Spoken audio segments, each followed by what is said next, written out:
పోలవరంలో వంగవీటి రంగా విగ్రహావిష్కరణ కార్యక్రమం జరిగింది. ఈ కార్యక్రమానికి ముఖ్య అతిథిగా వంగవీటి రాధా హాజరయ్యారు. ఆయన ఇప్పుడు తెలుగుదేశం పార్టీలో ఉన్నారు. ఈ కార్యక్రమానికి వైఎస్ఆర్ కాంగ్రెస్ పార్టీ నాయకులు కూడా పలువురు హాజరయ్యారు. ఈ సందర్భంగా మాట్లాడిన వంగవీటి రాధా ఇచ్చిన ఒక పిలుపు ఇప్పుడు రాజకీయాల్లో చర్చనీయాంశమైంది. తెలుగుదేశం పార్టీలో ఉన్న వంగవీటి రాధా ఆ సభకు వచ్చిన వాళ్ళని ఉద్దేశించి మాట్లాడుతూ, మీ అందరి ఆశీర్వాదం జక్కంపూడి గణేష్, దాడిశెట్టి రాజా వీళ్ళిద్దరికీ ఉండాలని కోరుకుంటున్నారు అని చెప్పారు. మీ ఆశీర్వాదం వాళ్ళకు ఉంటేనే, వాళ్ళు బలంగా ఉంటేనే భవిష్యత్తులో మీకు ఏమైనా చేయగలుగుతారు.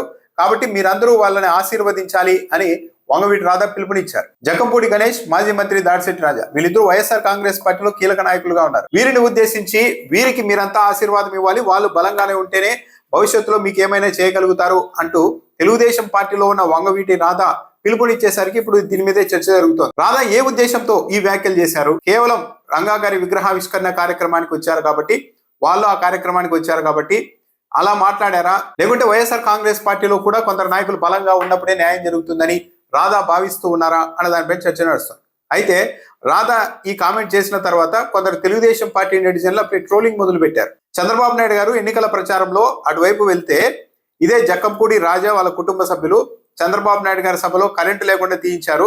అలాంటి వ్యక్తులకు వంగవీటి రాధా ఎలా మద్దతు ఇస్తూ ఉన్నారు? వాళ్ళు బలంగా ఉండాలి, బలంగా ఉంటేనే ఏదైనా చేయగలుగుతారు అని రాధా ఎలా మాట్లాడగలుగుతున్నారు అని తెలుగుదేశం పార్టీ నెటిజన్లు కొందరు అప్పుడే ట్రోలింగ్ కూడా మొదలు పెట్టారు. అయితే రాధా వ్యాఖ్యలను బట్టి చూస్తుంటే ఈ రాష్ట్రంలో పరిణామాలు మెల్లమెల్లగా మారుతూ ఉన్నాయా అన్న ఒక చర్చకు కూడా అవకాశం ఏర్పడుతోంది.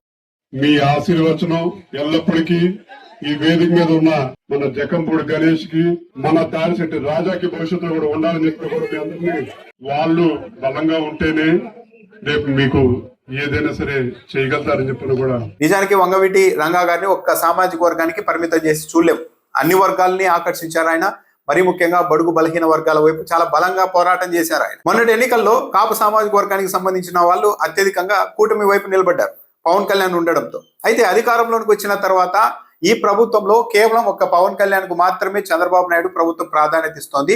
మిగిలిన కాపు వర్గాన్ని కావచ్చు, చివరకు కాపు నాయకులకు కూడా సరైన న్యాయం జరగడం లేదు. ఒక పవన్ కళ్యాణ్ మనతో ఉన్నప్పుడు మిగిలిన కాపు నాయకుల్ని, మిగిలిన వాళ్ళని అడ్రస్ చేయాల్సిన అవసరం లేదు అన్న ఉద్దేశంతో తెలుగుదేశం పార్టీ పెద్దలు ఉన్నారు. దీనివల్ల ఈవెన్ తెలుగుదేశం పార్టీలో ఉన్న ఆ సామాజిక వర్గానికి సంబంధించిన నాయకులు కూడా నష్టపోతూ ఉన్నారు. పెద్ద సంఖ్యలో జనాభా ఉండడంతో గత ప్రభుత్వాలు కాపు వర్గాన్ని దగ్గర చేసుకునేందుకు, వాళ్ళని ఆకర్షించేందుకు ప్రత్యేక దృష్టితో చూసేవాళ్ళు.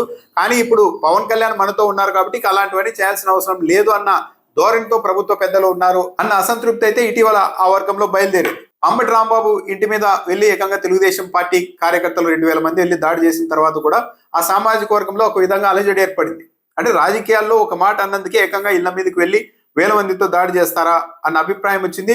కొందరు ఈవెన్ జనసేన పార్టీలో ఉన్న వాళ్ళు కూడా ఈ విషయంలో అంబటి రాంబాబు వైపు మాట్లాడారు. జైలు నుండి అంబటి రాంబాబు విడుదలైన తర్వాత ఈవెన్ కాంగ్రెస్ పార్టీలో ఉన్న కాపు నాయకులు కూడా ఆయన్ని వెళ్లి పరామర్శించారు. ఆమంచి కృష్ణమోహన్ లాంటి వాళ్ళు వెళ్లారు. కాపు సామాజిక వర్గం కోసం మీడియాలో బలంగా ఇటీవల మాట్లాడుతున్న కొందరు వ్యక్తులు కూడా అంబటి రాంబాబు గారికి కలిసి సంఘీభావం కూడా తెలిపారు. ఇవన్నీ చూస్తూ ఉన్నప్పుడు కాపు సామాజిక వర్గంలో కూడా మార్పు మొదలైంది అన్న ఒక అభిప్రాయం అయితే చాలా విస్తృతంగా ఇటీవల ఏర్పడింది.